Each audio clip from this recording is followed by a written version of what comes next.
Le jour où j'ai pris la décision réellement de changer de vie, dans ma tête, tout était clair. Pour moi, c'était OK. J'étais déterminée à vraiment vouloir vivre autre chose. J'étais prête aussi. J'étais prête à sortir de mon quotidien, ce qu'on peut aussi appeler de ma zone de confort. J'étais prête à aller explorer autre chose. J'étais prête à m'ouvrir à autre chose. Pourquoi? Parce que j'avais un ressenti.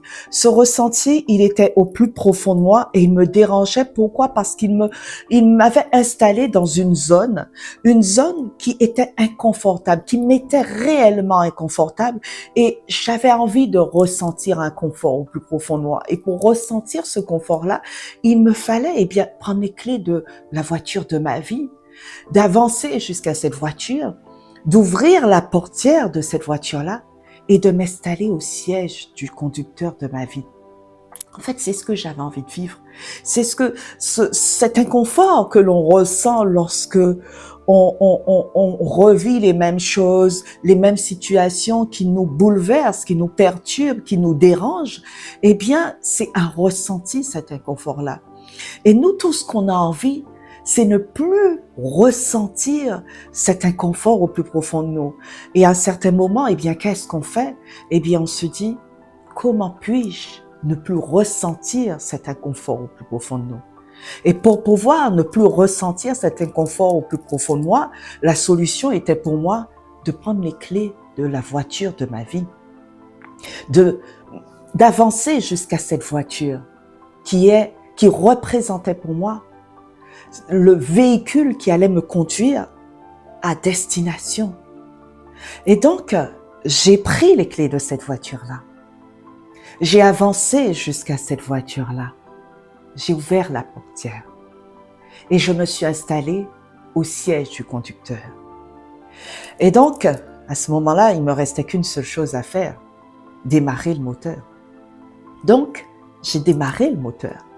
J'ai pris la route vers ma destinée pour pouvoir aller à la rencontre du confort, du ressenti qui m'apporterait le réconfort que j'avais besoin, la paix intérieure que j'avais besoin, le ressenti qui correspondait à ce que je n'avais pas de mots pour l'exprimer, mais qui répondait à l'appel que mon âme exprimait à ce moment-là.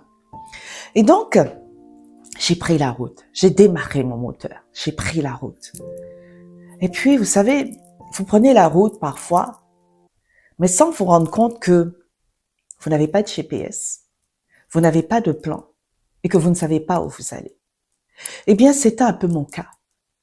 Lorsque vous prenez une décision, vous avez un déclic, vous avez un ressenti qui vous dérange, qui vous perturbe, vous voulez créer un changement. Vous démarrez votre moteur, vous partez à l'aventure. Et c'est ça, en fait. Et en même temps, c'est ce qu'il y a de génial là-dedans, dans la transformation. C'est ce qu'il y a de génial dans le changement de vie, dans le changement de conscience aussi. C'est qu'en fait, on part. On ne sait pas réellement où on va. Donc, j'ai pris la route sans savoir réellement où j'allais. Et arrivé à la première intersection, et c'est là où tout commence. Quelle est la direction que tu dois prendre? Et pouf, vous avez comme une sensation de peur qui remonte en surface, une frustration. Et c'est la phase où, si on n'est pas fort mentalement, on replonge, on fait marche arrière et on retourne, on garde le moteur et on recommence à vivre les mêmes choses. En fait, moi, à ce moment-là, je me suis pas laissé faire. Je me suis retrouvée à une intersection sans savoir quelle direction prendre. Au lieu de faire marche arrière, dans ma tête, ma voiture ne devait pas faire marche arrière. Je suis sur terre pour avancer. Donc, je ne peux pas faire marche arrière. J'ai un ressenti qui a besoin de s'exprimer à travers moi. Il y a quelque chose qui a besoin de naître à travers moi et je dois savoir quelle est cette chose-là. Donc, je me suis dit, tu vas te garer sur le bas-côté quelques minutes. Tu vas réfléchir. Tu vas méditer. Et c'est ce que j'ai fait. Je me suis garée sur le bas-côté là où j'étais.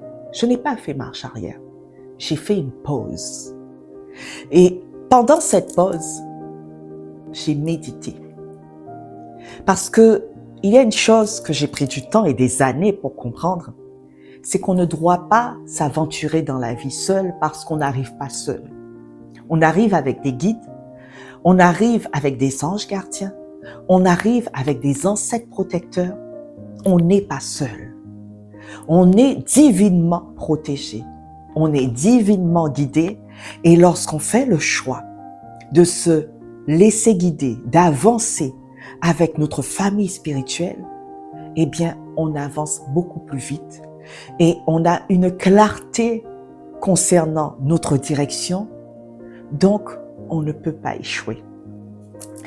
Alors, à ce moment-là, je me suis posée et je me suis connectée à mes guides, à mes ancêtres protecteurs, à mes anges gardiens, au divin, pour savoir quelle est la prochaine étape de ma vie.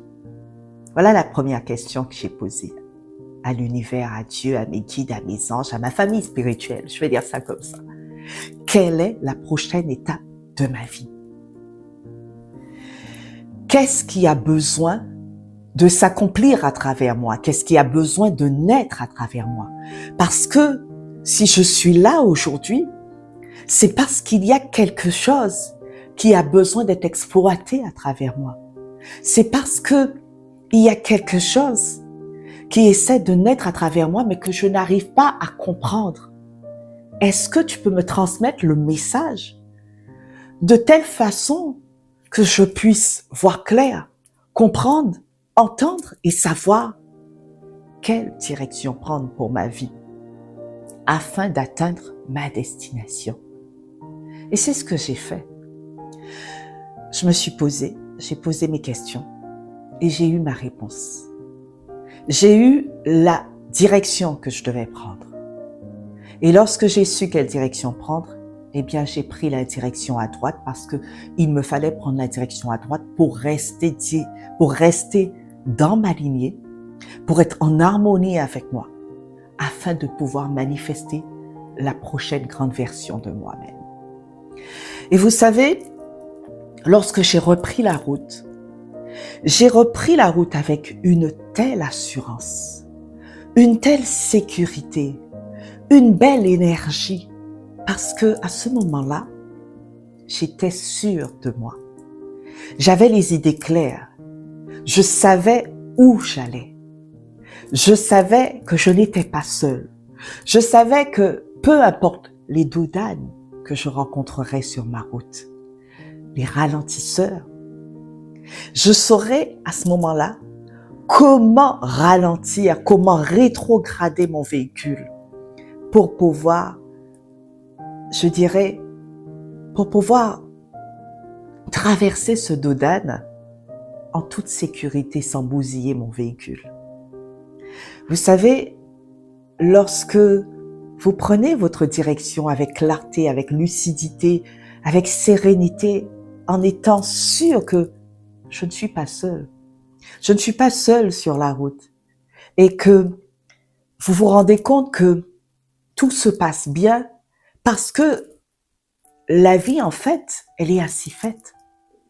Lorsque on respecte les lois de l'univers, lorsqu'on respecte son processus, lorsque on avance avec sincérité, sécurité, authenticité, eh bien, tout se met en place pour que nous n'ayons pas à bousiller notre véhicule. Donc, c'est ce que j'ai fait. J'ai avancé étape par étape et c'est ce que je continue encore à faire. J'avance un pas après l'autre. J'avance à mon rythme parce que c'est important d'avancer à son rythme. Je ne prends pas le temps sur ma route et ça, c'est quelque chose que j'ai toujours fait dès le départ. Je suis restée concentrée sur ma route. Je ne me suis jamais laissée distraire par les personnes que je croisais sur le bas-côté. Et il y a une chose que je me suis toujours dit, s'ils sont sur le bas-côté, c'est parce qu'ils sont en panne. C'est parce que leur véhicule est en panne. Donc, personne ne peut m'aider mieux que moi. Je suis mon propre sauveur. Donc, eux aussi, ils sont leurs propres sauveurs. C'est à eux de prendre le temps de méditer pour comprendre quels sont leurs besoins et quelle est leur mission sur Terre. En revanche, je peux appeler une voiture de secours pour eux, mais je ne peux pas m'arrêter et m'occuper d'eux parce que je dois tracer ma route. Je suis venu sur Terre, j'ai pris la route pour atteindre ma destination. Je n'ai pas pris ma route pour être le sauveur des autres. Je n'ai pas pris ma route pour pouvoir vivre la vie des autres. À chacun son parcours. Et c'est vrai que chacun sur son parcours peut rencontrer des différents obstacles. Mais c'est leur parcours, c'est leur expérience à vivre. Donc, je dois accepter de les laisser sur le bas-côté afin qu'ils puissent eux aussi vivre leur expérience pour pouvoir grandir, évoluer. Et donc, j'ai eu à vivre toutes ces choses, et je dirais toutes ces belles choses dans mon parcours, et que je continue encore à vivre parce que chaque jour, on est confronté à des situations, à des obstacles, à des croyances limitantes qui remontent en surface.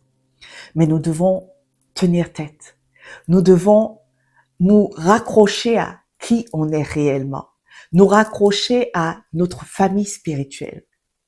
Et lorsque nous percevons la vie de cette manière-là, en tout cas pour moi, lorsque j'ai appris à percevoir la vie ainsi, eh bien, la vie est, je dirais aujourd'hui, n'est pas un long fleuve tranquille pour moi. Parce que, vous savez, on évolue chaque jour, on grandit chaque jour. Et lorsqu'on est dans la lumière, on est confronté à des personnes qui ont envie de goûter à cette lumière. Parce qu'ils ne se reconnaissent pas à travers cette lumière, mais pour pouvoir exister, ils aimeraient pouvoir avoir ne serait-ce que un fragment de cette lumière. Et comme ils ne se reconnaissent pas parce qu'en eux, il n'y a pas cette lumière, ils essaient par tous les moyens de capter un peu de cette lumière que nous avons.